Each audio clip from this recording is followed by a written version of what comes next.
How's the off-season been? Good. You're going to have to give me a little more detail.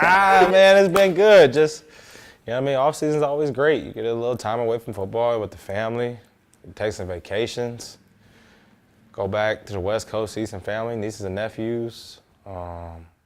Just get a little downtime to get away from football. So off-season is always great. Now you're back here at Bank of America Stadium. OTAs are underway. What's it like being back with everybody? Man, it's just like the first day of school. You come back, you see everybody, see the new kids who transferred over, who just moved into the neighborhood. That's the rookies. They transferred over, moved in. So it's like back to school. You see all your old friends, see all old teammates, man. Invite the new guys in. And just you get to build that team camaraderie again, build that culture. And it's always great to see my brothers, man, the people I struggle with, blood, sweat, tears, fight on the battlefield with. So it's always good to see them. You mentioned building that culture. Obviously on the defense, you guys had a pretty solid unit last year, but you lost some key pieces in free agency between Hassan Reddick and Stephon Gilmore.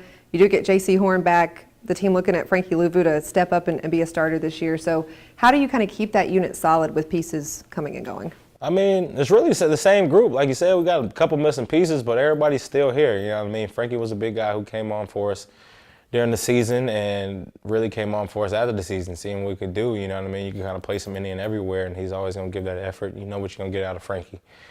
And we get Big 8 back. He was a big guy who helped us the first couple of games. Unfortunately, he had his little injury or whatever.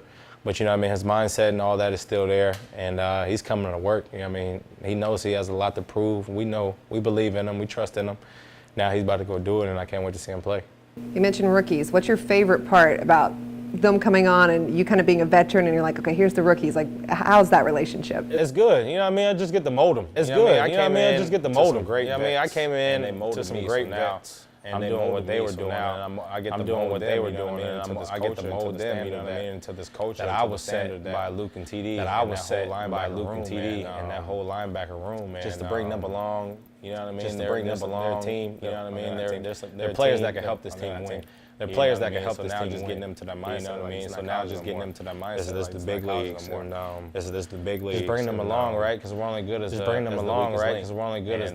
weakest link. But I'm not saying they're weak links. They don't have no experience. Just bring them on. They don't have no experience. Just bring them up. Explain the defense situation and stuff like that. The defense situation and stuff like that. It's just like raising a kid. You get to really make them into great players. Make them into. I want to go back to last season for a minute. I know, but we're going to go there. You obviously started off strong, right? 3 wins in a row. The energy's great. Everyone's feeling good in the Carolinas. You only go on to win 2 more games. You had the losing streak at the end. Obviously, injuries, stuff like that. But when you reflect on last season, what comes to mind and how do you use that as motivation for this year? We were just thinking about what happened last year, right? And just trying to transform into this year what didn't happen last year, if that makes sense. I don't know if it did, but. So, so we go back, look at our mistakes, look at why we lost, look at the mistakes, I'm talking about defense, I'm looking at the mistakes that happened and fix those corrections. I think we weren't very good in red zone last year. So that's a big emphasis this year, is red zone, We were the number 2 defense, but we would have been number 1 if we had the red zone stops. If we had this, we gave off turnovers is a big one.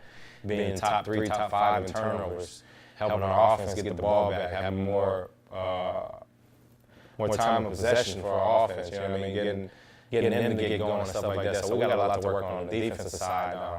We're trying to go from number 2 to number 1 in every category. So there's a lot for us to take on, but that's our standard. That's what everybody's set for us. That's what the players set. That's what the coaches set. Now we got to go out there and achieve it. Despite the roller coaster that was last season, one thing I think everyone noticed was this team really stuck together. So how did you guys continue to be together and maybe stay positive in those times? We're brothers, man. We went in the offseason together, went to training camp together, so you're building that toughness right there, right? And everybody had the mindset, man, we lost or we won. All right, we get another week to prepare, we get another week to do this again, go out there and show our talents. And, we're out there busting our balls, busting our butt, busting our butt every time, putting on our line. Wednesday through Saturday, you get to show up on Sunday, right? And sometimes the outcome wasn't what we wanted, but we all knew like, okay, we got the last week, now let's move on to the next week. So it's like everybody had that mentality. It's like, all right, last week's over with. Let's try to make the corrections that we did last week transform over to this week and get better and just keep progressing each and every year. Year 8 for you, just when you think about your NFL career so far, what are things that you still want to accomplish and how can you still be better? A lot of people say, even myself, will be like, oh, Pro Bowl. Nah, it's not even the Pro Bowl. I want to win games. The last couple of years, we haven't been winning. And that's the biggest thing, win games. Once you win games, then all the other stuff will fall into place. So the biggest goal for myself is just to find a way to win. It's not about, oh, my stats or anything like that. It's not about Pro Bowl. It's just about winning games. Because I want to see this team, this community, the one nation, Carolina, North Carolina, South Carolina, you know what I mean, come together, be happy of the Panthers and us working and stuff like that. I mean, that's my biggest goal, is just going out there and winning more games than we did the last couple of years. Okay, you ready? Mm-hmm. First picture. So I got drafted, and I was on the flight the next day at 6 a.m. I was like, what? It's crazy. Came here, picked my number, got 54, the press conference that I had. And yeah, years went by. Years went by. It's crazy to think. Almost a decade in Carolina. Man, it's crazy, isn't it? Yeah. All right, next photo, you and TD. Oh, this is me and my son. Yes, TD, you're my son. This is when I think, just retired. Came back to watch us play, man. It was good to see him as always, man. That was one of my role models when I got here. He's been nothing but a big brother and a little son to me. And we always had great moments together. And it's just us hugging it out, man, saying good luck. It's my dog. It's from last season. Burns made a play, and we was talking about the celebration. It's a long story. We was talking about the celebration, and Haas was mad he ain't get in it. He's like, man, next time I want to be in it. So it's just us, man, just chilling, having fun on the field, man, just enjoying life, enjoying this sport or job, and just having fun with it. This is recent.